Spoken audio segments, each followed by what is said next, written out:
This edition of MacVoices is sponsored by Linode, high-performance cloud hosting for everyone. Visit linode.com/MacVoices and take $20 off your first server package. Welcome to MacVoices. This is the talk of the Apple community, and I'm Chuck Joyner. Folks, every time a new iOS device, a new piece of hardware comes out from Apple, we like to do a first weekend with show. This first weekend with show, though, is a little bit different. First of all, I had two panelists back out sort of at the last minute. And second, for me, at least personally, and not necessarily for our guest, it became the first weekend with the iPhone 11 Pro, but also my first weekend with iOS 13, because I had not upgraded my XS. So when I did the migration over, I kind of automatically ended up on 13.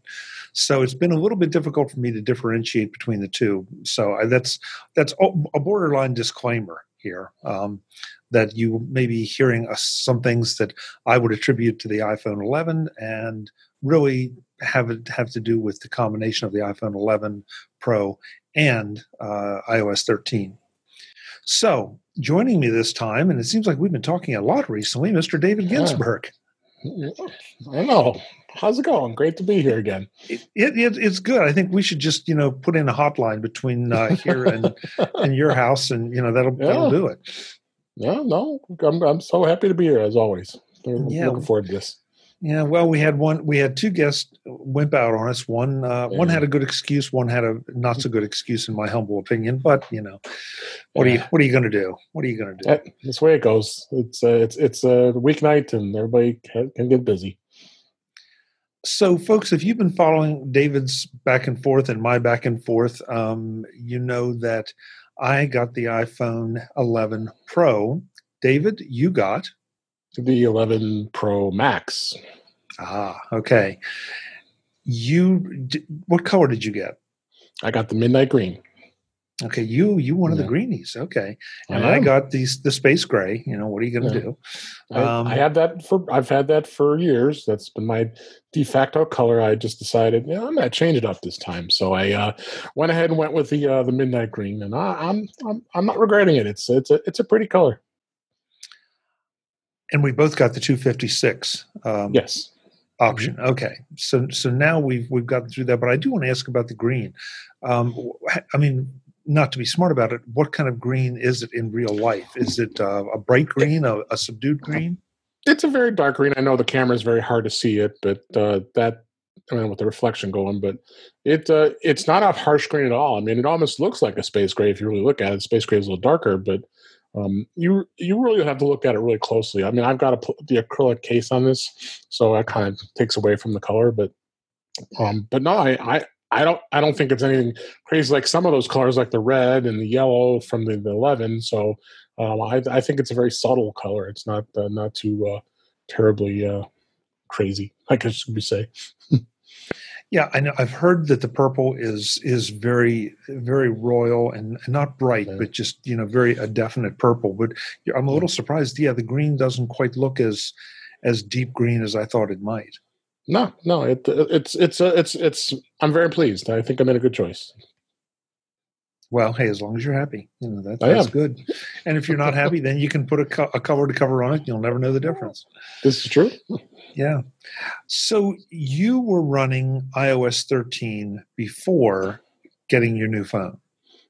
I was, yes. I have a beta account, so I had access to the beta version, but I didn't go crazy. See, I'm not one to put it on my primary device. I do have some multiple devices that I do beta testing on, but I did not install it on my XS Max until the week before the release.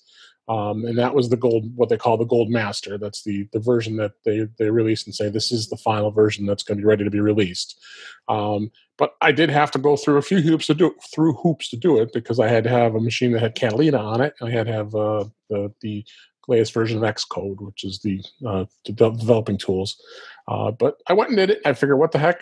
I know it's coming out in a few extra days after that, and didn't have any problems. It worked out really well. So But so far, I'm getting a little bit used to it. I'll be definitely doing a lot more reviews of iOS 13 as I go here on my podcast and other things I'll be talking about. So, because there's a lot to go over, I got quite the laundry list of things that a lot has changed, and I'm sure you've noticed that too. With as you said, you've only been out for a few days now since I guess we got the phone on Friday, so so it's going to be different. Yeah. And I think if somebody had asked me, I would have thought about it, but I went ahead and transferred over to my new phone without really thinking about the fact that, oh, I'm going to be, booting up in iOS 13.0. And as we record this, 13.1 is due to come tomorrow, Tuesday. Right. Mm-hmm. At least for me, it's 1:00 in the afternoon that it gets here, because it's crazy. Now you're seeing release hours instead of days. So I didn't intend to go to 13.0, but I ended up doing it. So far, I've had absolutely zero trouble with it, zero issues. Yeah. It's been rock solid. Yeah. Oh, yeah. No, I haven't noticed any major issues at all. Only a couple minor things, like the Reminders app. There's obviously you got to be careful with that if you're syncing with you're still on Mojave on your Mac. You want to make sure that you stay on, that you don't convert the database. Otherwise, you're gonna lose the syncing capabilities in Reminders. That's gonna change once everybody gets on Catalina. So. But the good thing was Apple warned everybody as soon as you went to the Reminders app, hey, if you do this, there's no going back. So they were smart with that. But beyond that, I haven't seen a lot of real buggy things. I mean, I definitely see a performance improvement for sure with the OS itself, because I saw it perform on my XS Max as well as on this 11 Pro Max as well. So, and I feel like it is snappier. There's no question. I did a little bit of app cleaning out. I intended to do a little more photo cleaning out, but I didn't get around to it. And you get the new phone in your hand, you want to do it. So, right. But I have to say that the migration part, I was seeing a couple things that people had this problem, that problem, moving over if they were using the wireless transfer. Mine was flawless. It absolutely was a delight to use, no problem whatsoever. Oh, mine too. And we had some posts in the MacVoices Facebook group, and I posted a few things about it too. And it was, and I completely had forgotten about that new migration tool that they put in 12.4, where you're now able to put your phones together. We already had that tool where you can just put the phones together, and it does the auto migration because it sees the phone. You sync it. There's minimal things you have to put in it. And then, but now what it does is it actually syncs the device to device as opposed to device from iCloud. So that's what I did, and it basically goes over Bluetooth. I know someone had made a comment that they were at the Apple Store when they were doing it, and it was very slow, very difficult. But to me, I would think because there's a lot of Bluetooth signals going on in one location, that would probably might affect it in that case, versus being online when you're doing an iCloud restore, because that's over Wi-Fi. So I have a feeling that might have had something to do with it, because in both migrations I did, the person I gave my XS Max to, I did it for her, as well as my phone. I did them in the comfort of my office and the comfort of my home, and there was no problems at all. Yeah, it was Kirk McElhearn that had said that he was having problems, and then I guess since he was in the Apple Store, an employee brought out the cable connection that you could use with, I guess it's the iPhone camera kit, and a USB to Lightning cable, and then it transferred over seamlessly.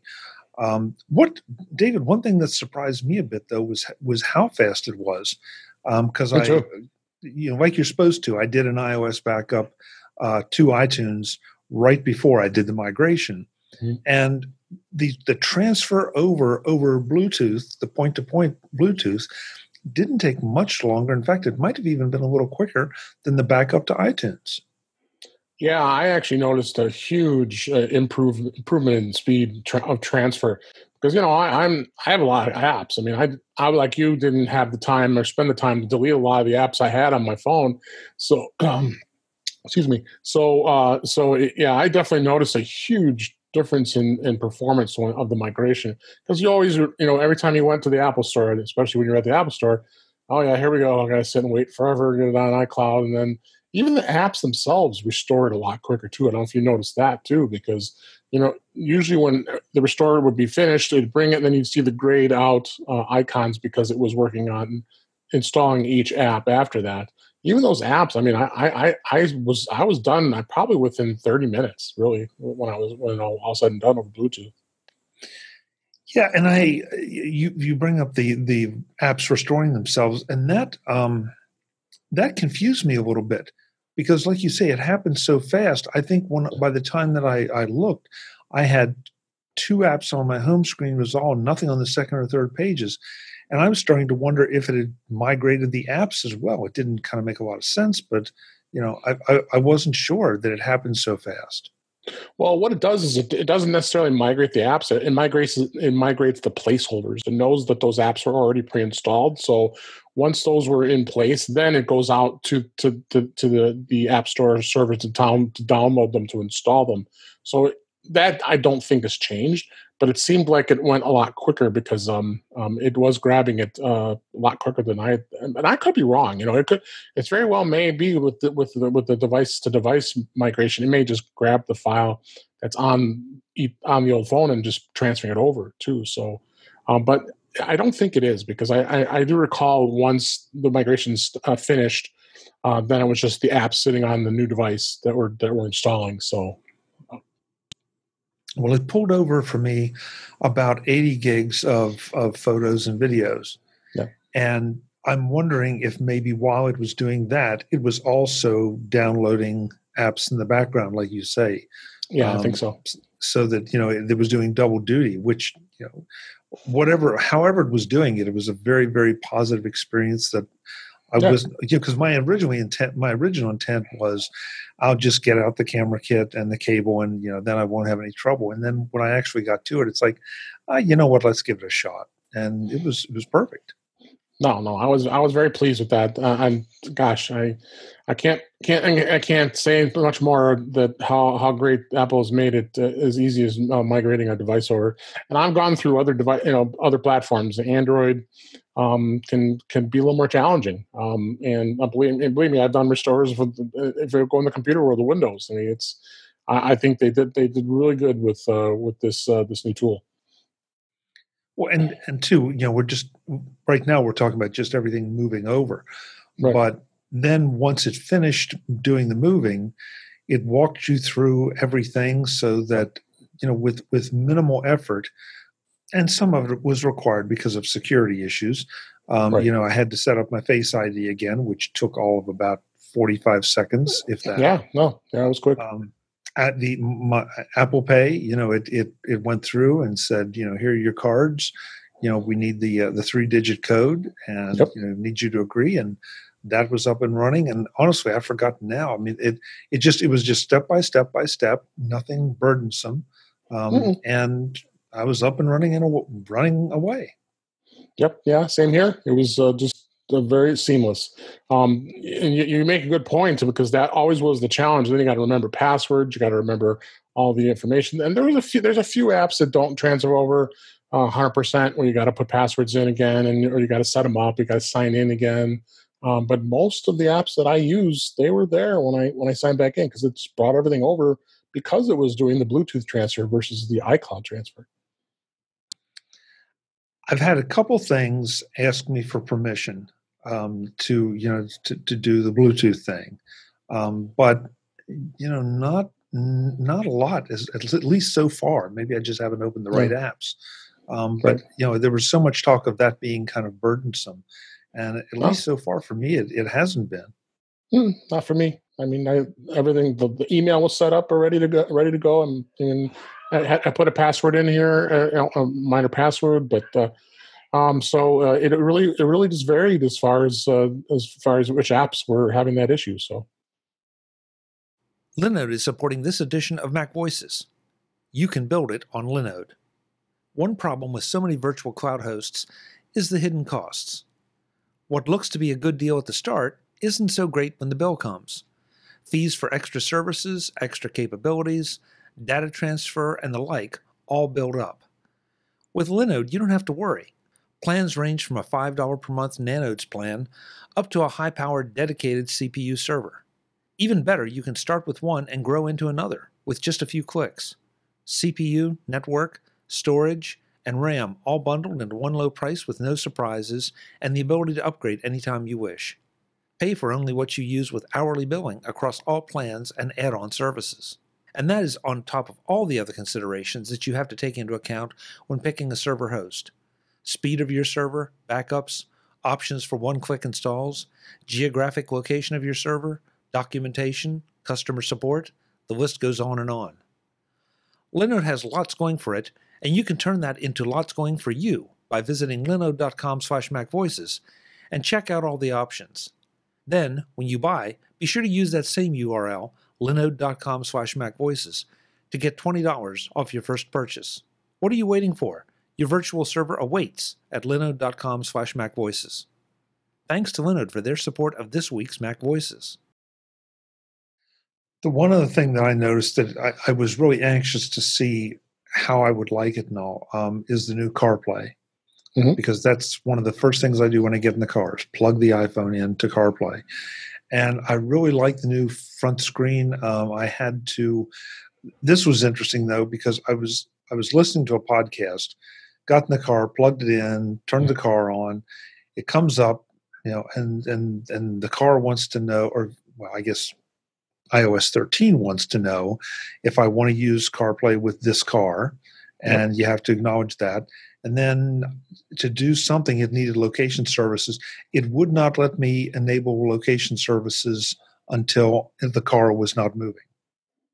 It restricted me. That's good. It made, because I was ready. Okay, enable location, and I pulled away, and it's like, no, you can't do that. It grayed them out immediately, and as soon as I stopped the car, then they popped back up, and I could enable. So that was very cool. One of the unfortunate things that I don't have a car that has CarPlay, so I'm very jealous that you have that, and I'm hoping with the next year or two that I will have a vehicle that has it. So, but from when I've rented cars, I've tried it. It's quite phenomenal. I'm sure you're very happy with it. Well, I am, David, and folks. If you're a CarPlay user, great. Then you'll be interested, and if not, then go out and buy a third-party aftermarket solution and get CarPlay. But now there you have the option of putting some apps on the main screen. You have the option of putting maps on the screen, the phone.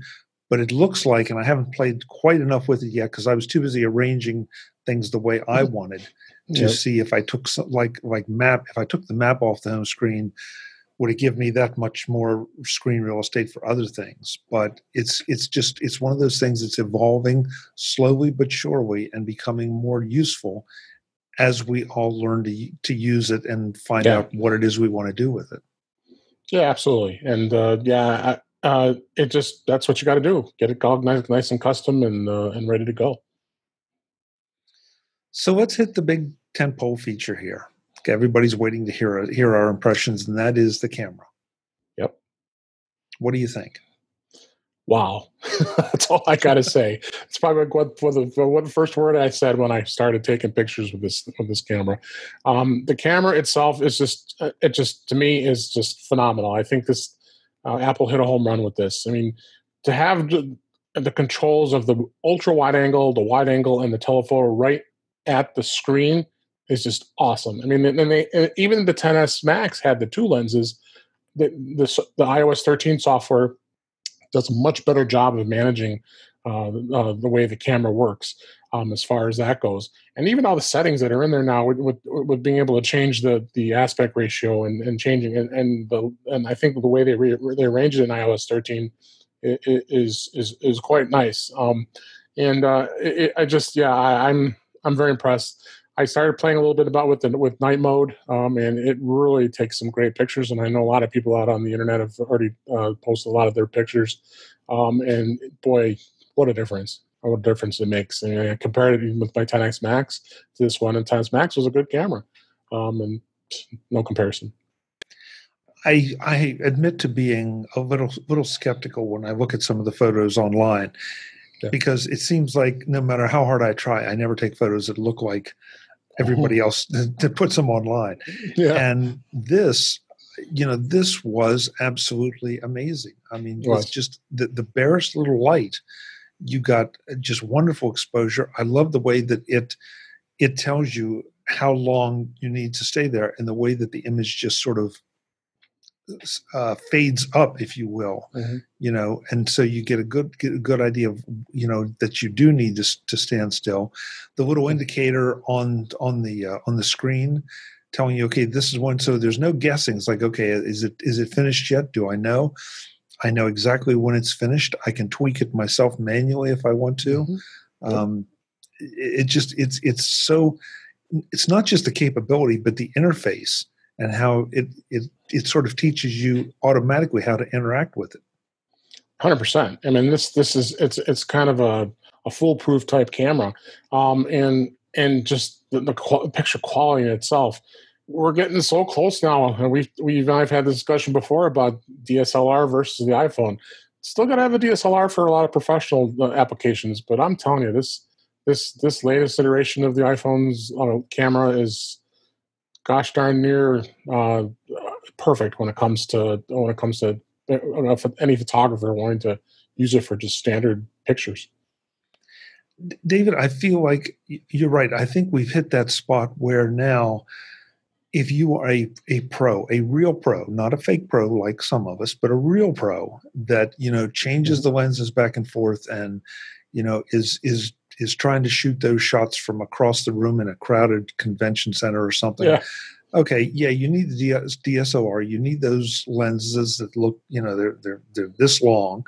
But boy, for most of us, this fits the bill so well, and the results are just stunning.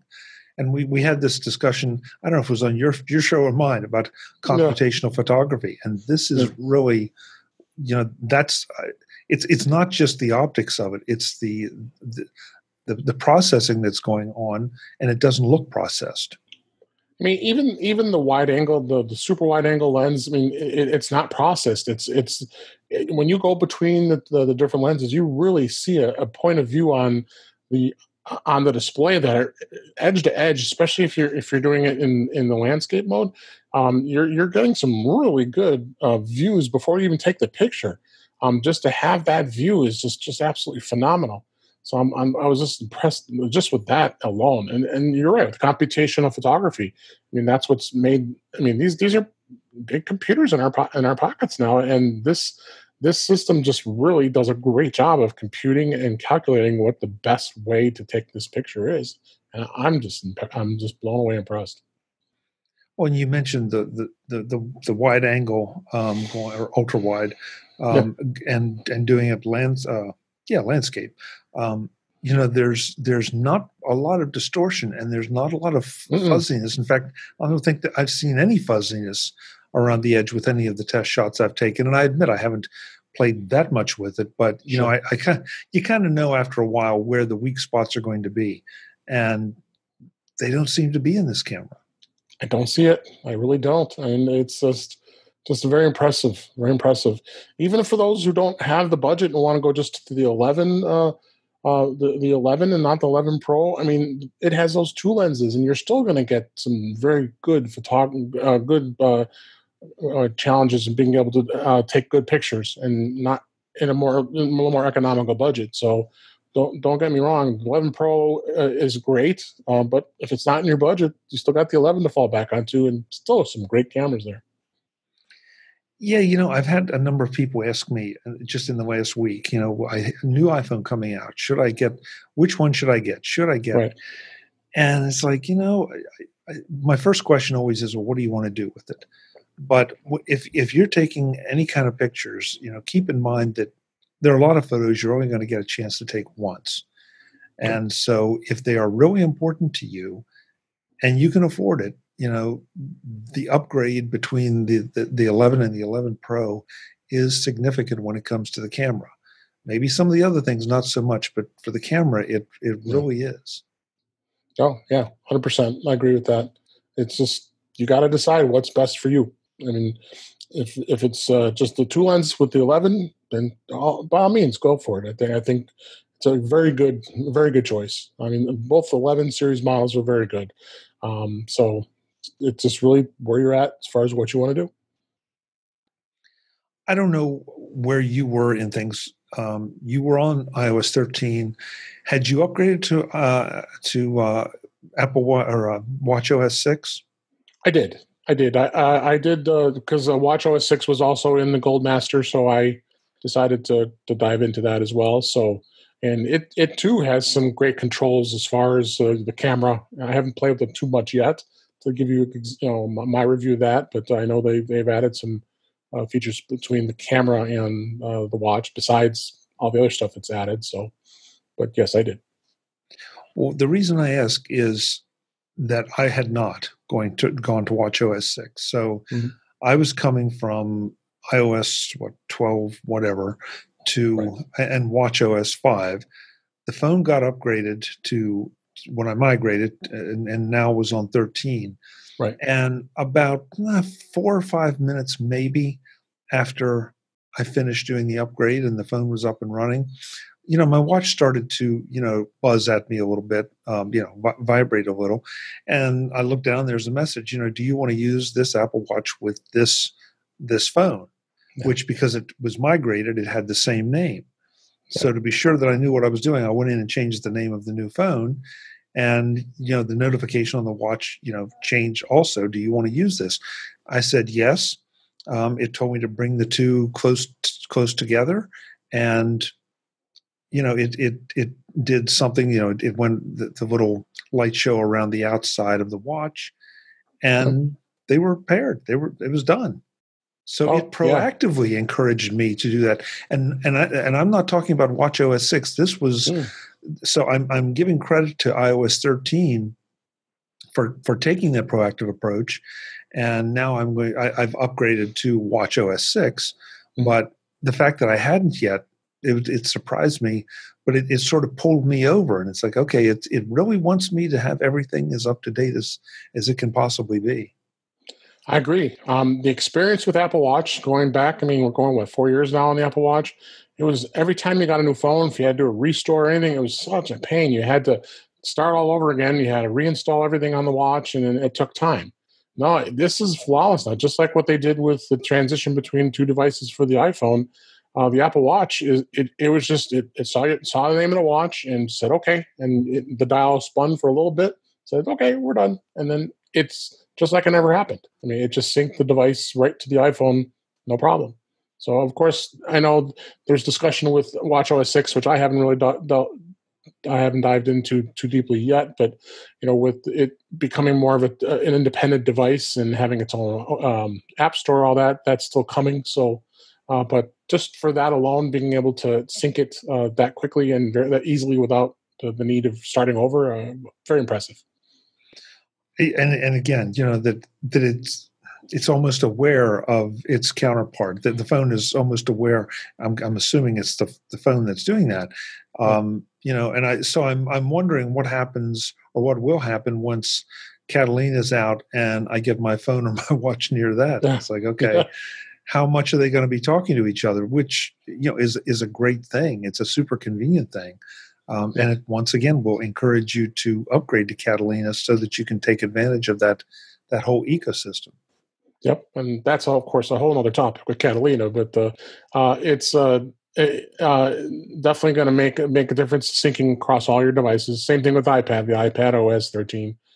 That's going to be coming out tomorrow as well. So you're going to sync with that device with your iPad. So just keeping them all synced across the board. I've been on iOS. I just went onto iOS 13 on the iPad ahead of time because I know that was close as well. So I braved that one a little bit because it still says it's beta, but I figured, what the heck, I'll do it. So it synced quite nicely, and I've had no problems. You're a brave man. You're a brave man. That one I took a chance on. Yeah. Yeah, I think I will install it on one of my secondary iPads first, just to be sure. Well, But I have that. I have a secondary iPad as well, so yeah, I did it on the primary, and I'm okay. yeah. But I mean, again, David, based on my experience here, I'm not having any issues. I am not either. It's a delight. Yeah, it is. Um, Anything else about iPhone 13 or the whole transition process before we move to one other thing I want to touch on? No, no. I think we hit it pretty good. Transition is really awesome. Yeah, I would tell anybody, don't be afraid of, it might be a good idea to not do it in a highly trafficked Bluetooth Wi-Fi environment like an Apple store, but Yep. don't be afraid to try the automatic wireless transfer because it works just wonderfully. Yep. I wanted to you kind of spoiled at least part of it, but you have one of the Apple acrylic cases that you put on. I did. Yep. Put a screen protector on? No, I have been one to never believe in screen protectors. I've always had my iPhones that I do not like them. They always bubble up on me. They always bubble up on me. I just don't like them, and I've never had a problem with the screen scratching. I got Apple Care for a reason. If the screen has a problem, then I'll pay the $29 and then they'll replace the screen. But it's rare that I would ever have any problems with the screen on it, so I do not do this. This is the Apple acrylic case, and I kind of decided I don't know if I'm going to keep it because it's $40, which is a lot of money for an acrylic case. When I go on Amazon and buy one for which I just did before we started the show, it's a $12 case versus a $40 case, and it looks exactly the same. So I'm going to look at them and see is there really a difference? And I'm just going to return it because until they come out with some nicer cases that because there aren't a lot of choices right now in cases. I want to at least have something to protect it, just to start. Well, I ask because there are always great cases out there from an appearance standpoint and from a function standpoint, and sometimes they take a little while to get to market. And I have a brand new phone. I want to protect it right out of the gate. Sure. And so I bought one of the, I had it waiting, one of the, I think they call it Liquid Armor from Spigen, which is like a $12 case. And it says it'll give you some drop protection. Everybody says they'll give you some drop protection, and I'm not about to test it with a new phone. No. But that was easy. But I also bought a Spigen a screen protector, a tempered glass screen protector. And I have to tell you two things about this particular screen protector. First of all, it's the first screen protector I've ever put on that I had after just the first pass of installation, zero bubbles, nothing, none at all. They've really figured out, a decent way. It's like 6 steps because it comes with a little tray that you peel a film off, drop your phone in, and that's where the adhesive is for that. Then you turn it over and press down on the other side, and then drop it out of the tray, and then peel another protective layer back, and you're installed. It is so perfect because I know when I did my last one, I did not have a Spigen option then, and my screen protector has always been just like maybe an eighth of an inch off, which didn't hurt anything, but it was just always there, and I noticed it, and it didn't bother me enough to have to change it. But I would tell anybody. But the second thing, and this doesn't make any sense to me, I have never felt any other screen protector as smooth. And that sounds crazy. Tempered glass, I know. But this just feels different to me. I have no idea why, but it just feels so good that I don't even notice it between it and the regular glass of the phone. So I can hands down recommend these. If you're a screen protector person, I think I know you will not be disappointed in it. And if you're not, and you're thinking about it, this would be the way to go. Yeah, no, I've never been a big screen protector fan, but I'm always willing to check things out, see see what it's all about, and because people will ask me just like they ask you, is something you recommend, and some people do like that. So no, that sounds great. Yeah, well, I mean, it's great. The case itself, black, of course, but it's a minimalist case, but it does just fine. And I put one of the a metal plate under the case so that it'll work with my magnetic mount, and that has not given me any issues. So, until all the sexy cases with all the insane features are out there, and you can make some informed choices, this is a good interim case at least, and who knows, you may not go beyond it. Now, one thing I wanted to touch, I hope we could touch on this real quickly, is the battery life. Yes. My gosh. Wow. I mean, Apple said during the event, they said there's a 5-hour difference between the old model on the Max and a 4-hour difference on the Pro. It's legit, 100%. I was using my phone today, and I used it pretty extensively all day long today. My battery was at 92%. So it barely used hardly any battery power. I mean, there were days, the last 3 days I've been using it. I don't think I got, I don't think I've gotten lower than 50% before, as I was using it. So I don't know if you've noticed it yet with yours, but there definitely is a huge, huge improvement in battery life. I'm very impressed with this. You know what? I have to admit, I was not having any battery life issues with my old phone, and so I really wasn't paying quite as much attention as probably I should have. But now that you say it, I guess, I didn't. I'd be lying if I said I knew what it was, but it definitely had not moved down much. No, and my XS Max, I had the smart case, the smart battery case that Apple made. So I was in heaven because I always had battery life, because that case would go all the way down to 0 before my iPhone would kick in, and then I would get probably close to 2 days worth of battery life with that case. Well, I haven't tried it yet and let it go and see how long I could get, but I would not be at all surprised I could get at least a day and a half before I would have to go back and charge it again. Now, are you using the charger that came with the phone, or are you just using a legacy charger? Oh no, I actually, at my bedside, and that was one of my gift picks last year, I still have the wireless charging dock that I do at my bedside. When I charge away from that, but I'm now using the Apple's 18-watt charger that's inside the box, which I was very pleased they did that, because now you have a USB-C to Lightning cable that was in the box, plus you have your 18-watt charger, and it charges really fast. So that's the same charger that the iPad Pro has too. So it does charge a lot faster than that little 5-watt charger they've had forever. Yeah. And it's interesting now that you say that.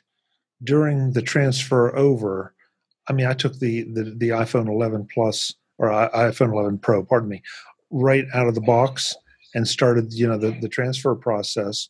Yep. And as I said, it was transferring all those photos and everything, and it didn't go down anywhere near 50%, yep. And that was coming from the factory. That wasn't even necessarily at a 100% full charge. Right. So, yep. Interesting. Same way. Interesting. There was one other thing I wanted to mention. I thought about it after we did your show. I do not recall seeing, I'm sure there's one out there, but I did not recall seeing one comment when they released the 11 Pro and the 11 Pro Max about the tab at the top. Oh, none. Nobody's even complaining about that anymore. It's hilarious. I know. That was such a crisis. And the 10 came out. There was like a magic. It was like, oh my gosh, we have to look at a notch. Oh my God, I can't do that. Yeah. No, there's no one's even said a word about it. You're right. No. And it's amazing how, and I sometimes, you blame the tech press for getting a little out of hand on things. And I think this may have been one of them. That, okay, so there's a notch. That's where the camera goes. That until Apple comes up with some genius way to hide that, you got a notch. Big deal. Yeah. So. And then you talk about notch a little bit.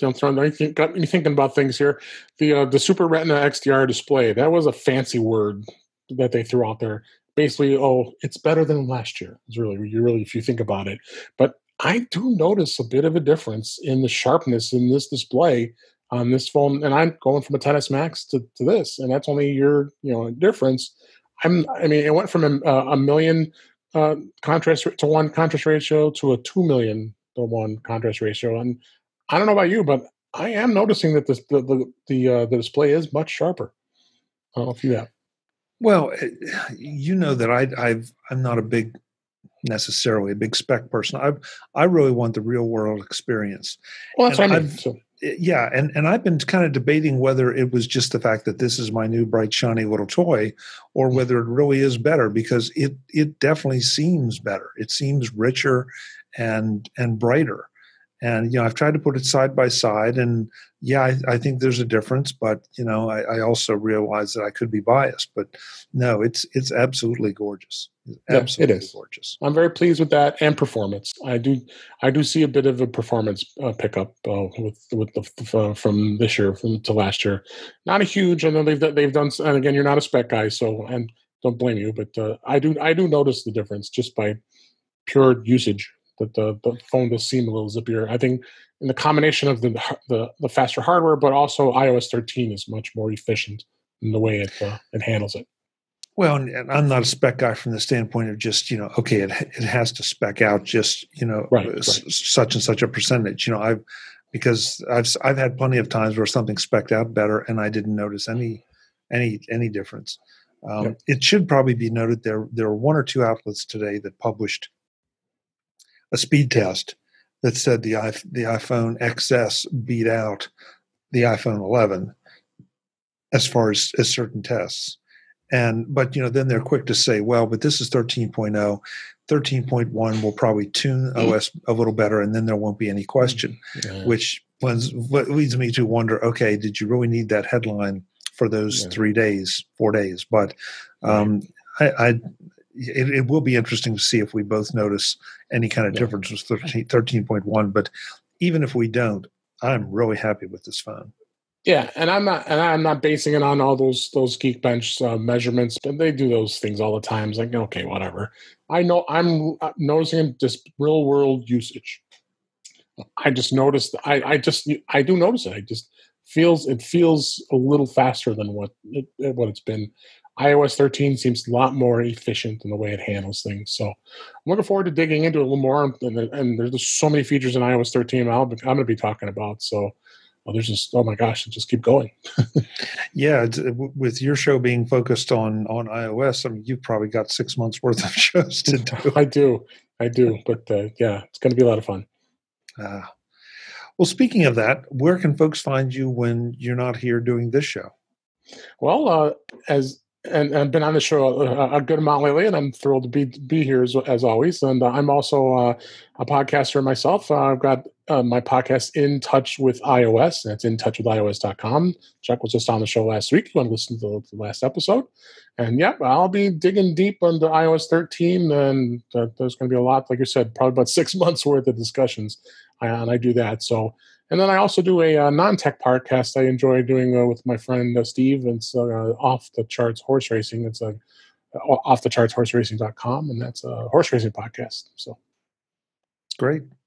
David, thanks so much. This was a fun first look at both iOS 13 and the new iPhones. I know I can hardly recommend the iPhone 11 Pro, and it sounds like you can kind of follow suit with the Max version. I definitely will follow suit, and again, size is just by choice. I mean, I've always loved to have the larger size, and others like the smaller size. So both models are very good choices. Absolutely. That's one thing we should sort of point out, that it is only the size and maybe a little battery life, just by the nature of the fact that the Max can have a little bigger battery. But now we're back to specs. Everything else is the same. So you're not getting a better camera if you go with David's choice, or a better camera if you go with my choice. You get the same thing. You just get to pick the size you want. And I think that's still a brilliant move on Apple's part. Exactly. Yep. David, we'll talk to you soon. Thanks again. Yes, we'll talk again soon. Folks, I'm Chuck Joyner. This is Mac Voices. We really want to know what your thinking is. I know a lot of the folks I tried to contact for this panel discussion had not made up their minds yet. So did we make up your minds? Did we influence you? And for those of you that already pulled the trigger, what are your impressions, both of iOS 13 and of the new phone? You can find me, Chuck at MacVoices.com. You can find me on Twitter as at Chuck Joyner, or just leave something in the Mac Voices group on Facebook where everybody can discuss and tell you why you're right or wrong. Until the next time, thanks for watching. Visit MacVoices.com for show notes and to connect with Chuck on social media. Get involved in our Facebook group or like our Facebook page, and get more out of your Apple tech with Mac Voices Magazine, free on Flipboard and on the web. And if you find value in it all, consider supporting us through either our Patreon campaign at patreon.com/MacVoices or by making a one-time donation via the PayPal link on our front page and in the show notes of each episode. You will join these fine people who help bring you Mac Voices.